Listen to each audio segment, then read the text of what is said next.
روزے کا معنی رکنا، کس سے؟ جھوٹ سے، غیبت سے، بدی سے، بد نگاہی، کھانے پینے۔ روزہ کس پہ فرض ہے؟ امیروں پہ کہ غریبوں پہ؟ جی کہنے نے میں تو کام ہی، میرا تو کام ہی محنت مزدوری والا، میں کیسے روزہ رکھوں؟ میں تو دیہڑی لگاتا ہوں تو روزہ کیسے رکھوں؟ میں نے نہیں کسی حدیث میں پڑھا کہ روزہ وہ رکھے جو دفتر میں بیٹھتا ہے۔ صحابہ کے زمانے میں تو دفتر ہوتے ہی نہیں تھے، کسی جگہ نہیں لکھا ہوا روزہ وہ رکھے گا جو اے سی میں بیٹھتا ہے، تب تو اے سی تھے ہی نہیں۔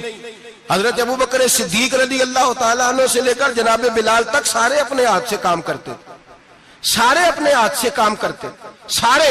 حضرت عمر فاروق رضی اللہ تعالیٰ عنہ خلیفہ وقت ہونے کے باوجود مال غنیمت کے اونٹ چرنے جاتے تھے تو چراگاہ میں چھوڑنے میں جاتے تھے، لینے بھی آتے تھے واپس۔ سارے لوگ اپنے ہاتھوں سے مشقت والے کام کرتے۔ حضرت بلال مزدوری کرتے، سلمان فارسی مزدوری کرتے، مقداد مزدوری کرتے، صحابہ مزدوریاں کرتے، روزے رکھتے۔ اور رمضان کے جانے کا وقت ہوتا تو در رسول پہ کھڑے ہو کے عرض کرتے محبوبہ دل نہیں بھرا، دل کرتا ہے کبھی رب سارا سال ہی روزے عطا کرے، سارا سال رمضان دے تو ہم سارا سال روزے رکھنے کو تیار ہیں۔ جذبہ تھا، طاقت تھی، ہمت تھی۔ آج نوجوان لڑکا ہے کہتا ہے مجھ سے بھوک برداشت نہیں ہوتی۔ میرے بھائی رب بیماری لا دینا، اللہ سے دعا مانگے اللہ شفائے عطا فرمائے، اور دعا کرے اللہ آزمائش سے محفوظ فرمائے۔ آپ یقین کریں میں نے لوگوں کو دیکھا ہے حلق سے قطرہ نہیں اترتا، خوراک کی نالی لگی ہوئی ہے، اعلیٰ غذائیں پکی ہوئی پڑی ہے، عرش کا مالک کہتا ہے میں تیرے حلق سے گزرنے نہیں دوں گا، قانون بن گیا۔ میں نے دیکھا ہے ڈرپ پہ لوگ زندہ ہیں، بوتل لگی ہوئی ہے گلوکوز کی، گزارا چل رہا، اعلیٰ غذائیں پڑی ہیں، لاکھوں روپیہ تجوری میں پڑا ہے۔ مالک کہتا ہے تو نہیں کھا سکتا تو وہ کھانے نہیں دیتا، نہیں کھانے دیتا۔ ایک شخص یورپ کے علاقے کا، میں کسی کالم نویس کا پڑھ رہا تھا، وہ کہتا ہے میری خربوں میں جائیداد ہے لیکن میرے معدے میں ایسی تکلیف ہے کہ میں آٹے کو چھان کر جو اوپر سے بورا نکلتا ہے صرف وہ کھا سکتا ہوں، اس کے علاوہ میں کائنات کی کوئی نعمت کھا نہیں سکتا۔ اور میرے بھائی وہ جب چاہے تو بڑے بڑے کھانے کھانے سے تجھے روک دے، تیرے دانت چبانے کے قابل نہ رہے، زبان نگلنے کے قابل نہ رہے، معدہ تیرا ہضم کرنے کے قابل نہ رہے، وہ جب چاہے تو جو مرضی کر لے۔ وہ کہتا چل تو میری مرضی پہ چلنا، ایک مہینہ میرے کہنے پہ نہ کھا، ایک مہینہ میرے کہنے پہ نہ کھا تو یا اللہ تو کیا کرے گا؟ فرمایا صوم تصحو، میرے نبی پاک نے فرمایا تم روزے رکھو اللہ تمہیں صحت عطا فرما دے گا، اللہ تندرستیاں دے دے گا، شفائیں دے دے گا۔ تم روزے رکھو اللہ تمہیں، سبحان اللہ، اللہ تمہیں، اللہ طاقت دیتا ہے، ہمت دیتا ہے، اللہ ہمت دیتا ہے۔ میں نے دیکھا ہے، میں نے بزرگوں کو دیکھا ہے، ضعیف لوگوں کو دیکھا ہے، کمزور لوگوں کو دیکھا ہے، میں نے دیکھا ہے روزے رکھتے ہوئے، مزدوروں کو دیکھا ہے روزے رکھتے ہوئے۔ میں اپنے ابا جی کو کہتا ابا جی اتنی سخت گرمی اور مزدوری آپ کرتے اور مزدوری کے عالم میں روزہ رکھتے تو کہتے پتر روزہ کی آندا ہے، روزہ کدوں کو جاندا ہے، روزہ اپنی جگہ تے مزدوری اپنی جگہ ہوتے۔ اور کئی دفعہ مینوں فرمان لگے میں یار سمجھ کوئی نہیں لگتی، پتہ نہیں روزیاں چ اللہ طاقت کتوں دے چھڑدا ہے، نہیں زیادہ کام بھی زیادہ کریدا ہے تے روزہ بھی بھائی صوم تصحو، میرے مصطفیٰ نے فرمایا تو روزہ رکھ اللہ تجھے صحت عطا فرما دے گا۔ رب تعالیٰ تجھے، یہاں ہوٹل کھلے ہوئے ہیں، یہاں عجیب حالات ہیں، ہوٹل کھلے ہوئے ہیں، لوگ بہانے ڈھونڈتے پھرتے ہیں، کہتے ہیں کٹ لگ گیا تھا ذرا، تھوڑا سا خون نکل آیا، سنی پلاس لگائی ہے تو روزہ نہیں رکھا، یہ ذرا مجھے تھوڑی دقت ہو گیا تو میں نے روزہ نہیں رکھا، کھانسی لگ گئی ہے تو روزہ نہیں رکھا۔ او خدا کے بندے، روزہ تو نعمت ہے۔ اور سبحان اللہ، میرے نبی پاک نے فرمایا لِكُلِّ شَيْءٍ زَكَاةٌ وَزَكَاةُ الْجَسَدِ الصَّوْمُ، فرمایا ہر شے کی زکوٰۃ ہوتی ہے، وجود کی زکوٰۃ روزہ ہے، روزے رکھو جسم کی زکوٰۃ نکل جائے گی۔ فاقہ کرنا بھی میرے نبی پاک کی سنت ہے، مسواک کرنا بھی سنت ہے اور فاقہ کرنا بھی۔ مسواک والی سنت زیادہ اپناتے ہیں لوگ، فاقہ کرنا بھی نبی پاک کی سنت ہے۔ ایک صاحب مجھے کہنے لگے جناب بیٹھ کے کھانا حضور کی سنت ہے، میں نے کہا کبھی کبھی نہ کھانا بھی نبی پاک کی سنت ہے، نہ کھانا بھی حضور کی سنت ہے۔ اور ہمارے فقہاء نے لکھا ہے جو روٹی زیادہ کھاتا ہے اس میں دو باتیں پیدا ہو جاتی ہیں، کیا کیا؟ ایک بولتا زیادہ ہے، دوسرا سوتا زیادہ ہے، غافل ہو جاتا ہے۔ فقہ اور حکیم اطباء ڈاکٹر کہتے ہیں کہ پیٹ خالی رہے نا جس آدمی کا، اس کا حافظہ مضبوط ہوتا ہے، اس کے ذہن کی گرہ کھلتی ہے. زیادہ کھانے سے تو خماری چڑھتی ہے دماغ, ڈھونڈتے پھرنا روٹی کدھر سے آج اچھی ہے, گھر میں نہیں پکی تو ہوٹل چلے جانا, کھانے کے سوا اور کام ہی کوئی نہیں. اور صاحب میرے نبی پاک علیہ السلام نے فرمایا کافر 7 آنتوں سے کھاتا ہے, 7 آنتوں سے, اور فرمایا میرا مومن 1 آنت سے کھاتا ہے. اس کے وجود میں کھانے والی 1 آنت ہے, کافر 7 آنتوں سے کھاتا ہے. فاقہ کشی سے نورانیت پیدا ہوتا ہے, کم کھانا.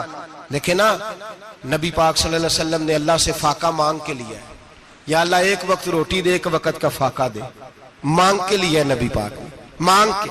حضرت ابو ہریرہ رضی اللہ تعالیٰ عنہ فرماتے ہیں بھوک زیادہ لگتی تھی نا جب مجھے, تو میں حضرت عمر سے, ابو بکر سے, عثمان, مولا علی سے کوئی مسئلہ پوچھ لیتا تھا, اور جب میں مسئلہ پوچھتا تھا تو وہ مجھے روٹی کھلا دیتے تھے.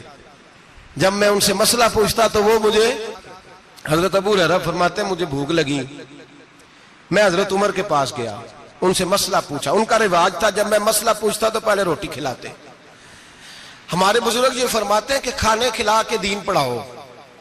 صرف تمہارا کتب خانہ نہیں کھلا ہونا چاہیے, تمہارا دسترخوان بھی کھلا ہونا چاہیے. کسی نے نبی پاک صلی اللہ علیہ وسلم سے پوچھا تھا بہترین مسلمان کون ہے؟ حضور نے فرمایا جو سلام لینے میں پہل کرے اور روٹی زیادہ کھلائے, جو روٹی ہر وقت فکر کرے آ یار تو روٹی کھا لے, روٹی کھانے کی طرف توجہ دلائے. کھلانا سنت ہے, زیادہ کھانا اس میں بھی فرق رکھے. تو نبی پاک صلی اللہ علیہ وسلم کے صحابی حضرت ابو ہریرہ رضی اللہ تعالیٰ عنہ فرماتے ہیں میں نے حضرت عمر سے مسئلہ پوچھا, میں نے کہا حضور مسئلہ بتائیں, تو کہتے پہلے ان کی عادت تھی جب میں مسئلہ پوچھتا تو روٹی بھی کھلاتے, آج انہوں نے مسئلہ ہی بتایا ہے, روٹی کوئی نہیں کھلائی. تو مجھے کہنے لگے ابو ہریرہ تو سوچتا ہوگا روٹی نہیں اس نے پوچھی, تو نے کب سے کھانا نہیں کھایا؟ میں نے کہا آج صبح سے. تو جناب عمر کہنے لگے میں نے کل صبح سے نہیں کھایا. چل ابو بکر صدیق کے گھر مسئلہ پوچھتے ہیں.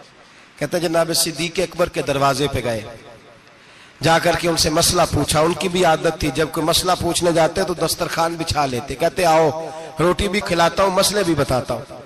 کہتے ہیں گئے تو انہوں نے بھی مسئلہ بتایا, روٹی کوئی نہ پوچھی. تو کہنے لگے عمر ابو ہریرہ تم لوگوں نے کل پرسوں سے نہیں نہ کھایا ہوگا. اور ابو بکر کو 4 دن گزر گئے ہیں, تھوڑا سا دودھ ملا ہے یا کھجور ملی ہے, روٹی کوئی نہیں ملی. چلو در رسول پہ چلتے, آؤ حضور کی بارگاہ. کہتے ہیں نبی پاک کی بارگاہ میں آئے, حضور نے چہرے دیکھے, کریم سے مسئلہ نہیں پوچھنا پڑا. میرے مصطفیٰ کریم نے فرمایا بھوک لگی ہوئی ہے تم تینوں کو, 3-4 دن ہو گئے. اللہ کے رسول نے فرمایا مجھے پورا ہفتہ ہو گیا ہے. سبب کچھ اور ہے جس کو تو خود سمجھتا ہے. زوال بندہ مومن کا بے زری سے نہیں, بھوک نقصان کا وجہ نہیں بنی, وجہ کوئی اور بنی ہے.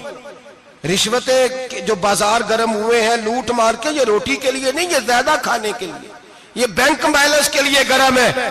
یہ لوٹ مار کا مقصد کوٹھیاں بنانا ہے, روٹی کا تو رب کریم کا وعدہ ہے. جو روز روتا ہے شام کو کہ میرا کاروبار کوئی نہیں, اصل میں کہتا ہے بنگلہ کوئی نہیں, اصل میں کہتا ہے کار کوئی نہیں, پجاروں کوئی نہیں, روٹی تو اللہ عطا فرماتا ہے, اس کا وعدہ ہے. فرمایا حضور نے 3 دن بیت گئے, چلو. میرا بے تکلف صحابی ہے ابو الحسن انصاری, وہ بڑے نصیب والے ہوتے ہیں جن کو میرے نبی پاک خود کہتے تھے کہ تیری فلانی ذمہ داری ہے. اس زمانے کا تو کسی کو کہہ دیا جائے تیری ذمہ داری ہے تو کہتا ہے یہ تو پھٹیکے ڈالنے لگ گیا, یہاں سے تو چھٹی کر جانی چاہیے. خوش ہوتے تھے صحابہ کہ ہماری ذمہ داری لگی. کہتے ہیں حضرت ابو الحسن انصاری کے گھر گئے, نبی پاک نے فرمایا بھوک بڑی لگی ہے کھانا لا. کہتے ہیں حضور نے اسے کہا تو اس آدمی کو تو وجد ہی ہو گیا. اس نے کہا میرے اتنے نصیب کہ حضور کا یہ کھانا کھلا. آؤ دیکھو دنیا والو, آج جو سب سے زیادہ عزت والا ہے وہ میرا مہمان بنا ہوا ہے. فرماتے ہیں وہ دوڑے گئے, بکری اٹھائی, ذبح کی, بیوی کو کہنے لگے روٹی تیار کر. ادھر کھجوریں توڑی, انگور توڑے, کہنے لگے حضور آپ جب تک تناول کریں تب تک کھانا پک جاتا ہے. حضرت عمر کہتے ہیں روٹی پک کے آئی, بڑا پیارا گوشت, بڑا اچھا سالن, بڑا خوبصورت خلوص والا کھانا. فرماتے ہیں میں نے بڑا ہی کھایا. نبی پاک نے نا ایک روٹی لی اور چھوٹی چپاتی, تھوڑا تھوڑا سالن کونوں سے, اور جب نبی پاک نے کھا لیا تو حضور کی آنکھوں میں آنسو آئے. حضرت عمر کہنے لگے حضور روئے کیوں؟ نبی پاک نے فرمایا سوچتا ہوں 7 دن کے فاقے کے بعد کھایا ہے, پر ڈرتا ہوں رب اس کا حساب پوچھے گا تو جواب کیسے دینا ہے, اس کا حساب بھی تو دینا ہے نا جو کھایا ہے. تو حضرت عمر فاروق کے ہاتھ میں کچھ چیز تھی، زور سے زمین پہ ماری، کہا محبوبہ 7 دن کے بعد بھی روٹی کھائے تو حساب دینا ہے۔ نبی پاک فرمانے لگے عمر وہ مالک ہے نا، تو جب دیتا ہے تو حساب نہیں لے سکتا، حساب تو دینا ہے، حساب تو دینا ہے، تیاری رکھو۔ صحابہ کرام فرماتے ہم نے ارادہ کیا کہ آج کے بعد ہم پھر فاقے کریں گے، کم کھائیں گے، اس لیے کہ حساب دینا ہے۔ میرے بھائی وہ فاقہ کشی کرتے تھے، ڈرتے تھے۔ یہاں تو لوگ کھا کے بیمار ہیں، کھاتے جا رہے ہیں، سوتے جا رہے ہیں، کھاتے جا رہے ہیں، سوتے جا رہے ہیں۔ یہ بھی وقت آئے گا رمضان شریف کا، سویرے درس پہ آؤ کہتے نیند بڑی آتی ہے، سویرے 2 سپارے پڑھ کے سویا کرو کہتے صاحب نیند بڑی آتی ہے، فجر کے بعد ہی تو وقت ہوتا ہے اللہ اللہ کرنے کا، سحری کا، کھاتے جا رہے ہیں، سوتے۔ لوگ جماعت سے نماز نہیں پڑھتے، سو جاتے، جماعت کا ثواب چھوڑ کے سو جائیں گے۔ بھائی رمضان مبارک میں فاقہ کشی کی ٹریننگ ہوتی ہے، فاقہ کشی کی تربیت لے، رمضان میں روکے اپنے آپ کو، تربیت ہوگی۔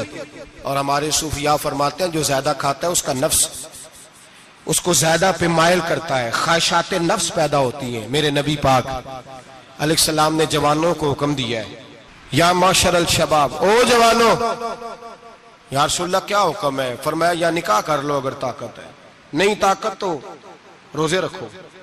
حضور روزے سے کیا ہوگا؟ فرمایا تمہارا نفس کچلا جائے گا، شیطان وسوسہ اندوزی نہیں کرے گا۔ آج نوجوان بڑھ بڑھ کے کھاتا ہے، بہت زیادہ کھاتا ہے، کبھی اس ہوٹل سے کھاتا ہے، کبھی اس ہوٹل سے کھاتا ہے۔ اتنا زیادہ کھائیں گے تو نفسانی قوتیں اچھل کر کے آئیں گی، مشکل ہو جائے گا۔ شادیاں دیر سے ہوتی ہیں، ماں باپ آنکھیں بند کر کے بیٹھے ہوئے ہیں۔ اگر ماں باپ کی ذمہ داری ہو اور ماں باپ نکاح نہ کرے تو نبی پاک نے فرمایا بچے گناہ کریں گے تو جتنا گناہ بچے کو اتنا باپ کو بھی ہوگا۔ تو ماں باپ چپ ہیں، دوسرا شادی مشکل بڑی ہے، مہنگی بڑی، اور تیسرا نہیں کر رہے کچھ لوگ تو روزے بھی نہیں رکھ رہے۔ تو رمضان ان کے لیے بھی وقت ہے، نفسانی قوتیں کچلی جائیں گی، کھانا جتنا کم کھایا جائے گا اتنا وجود کے اندر نفسانی خواہشات کم پیدا ہوں گے۔ تو رمضان تو پریکٹس ہے مجاہدے کی، دین کی۔ اور دوسرا میرے حبیب پاک صلی اللہ علیہ وسلم نے فرمایا ہے، حضور فرماتے ہیں کہ رمضان اور قرآن کا آپس میں رشتہ ہے۔ قرآن پاک کتنا پڑھنا چاہیے روزانہ؟ زیادہ سے اللہ جزا دے، امید ہے آپ زیادہ سے زیادہ ہی پڑھتے ہوں گے۔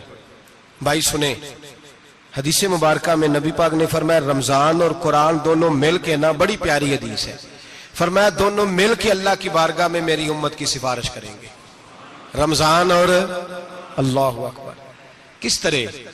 نبی پاک فرماتے ہیں رمضان کہے گا اے اللہ دن کے وقت میں نے اسے تیری رضا کے لیے کھانے پینے سے باز رکھا، اور قرآن کہے گا یا اللہ رات کو تیری رضا کے لیے کھڑا ہو کے یہ قرآن سنتا تھا۔ رمضان اور قرآن دونوں سفارش کریں گے۔ ہم نا بڑا کچھ پڑھتے ہیں، سنتے ہیں، سیکھتے ہیں، اب یقین کریں یہ کھاتے بھائی کا بھائی سے اختلاف ہو جائے نا تو وہ 30 سال پرانے کھاتے کھول کے لے آتا ہے، ساری رات ڈھونڈتا ہے کہ میرے پیسے کہاں سے نکلتے ہیں، پڑھ لیتا ہے۔ قرآن پاک کی باری آتی ہے تو نہیں پڑھتے قرآن پاک۔ ابا جی کا ختم ہوتا ہے تو مانگتے پھرتے ہیں، کہتے ہیں 2 قرآن پاک، 10 قرآن پاک۔ یہ باتیں بتانی نہیں چاہیے، کرنی نہیں چاہیے، لیکن چونکہ تربیت کے لیے بیٹھا ہوں تو کر دیتا ہوں۔ میرے شاگردوں سے پوچھیں، یہاں مدرسہ ہے الحمدللہ، درجنوں طلباء ہیں، اساتذہ ہیں، میرے پیر بھائی ہیں، اور میرا یہ دعویٰ ہے کہ شاید کوئی کسی سے اتنا پیار کرتا ہو جتنے میرے شاگرد اور مرید مجھ سے کرتے ہیں، لیکن میں نے کبھی کسی سے نہیں کہا کہ ذرا سورت فاتحہ پڑھ کے دینا، میں نے اپنے ابا جی کو ثواب دینا ہے۔ پوچھ لیں کسی سے نہیں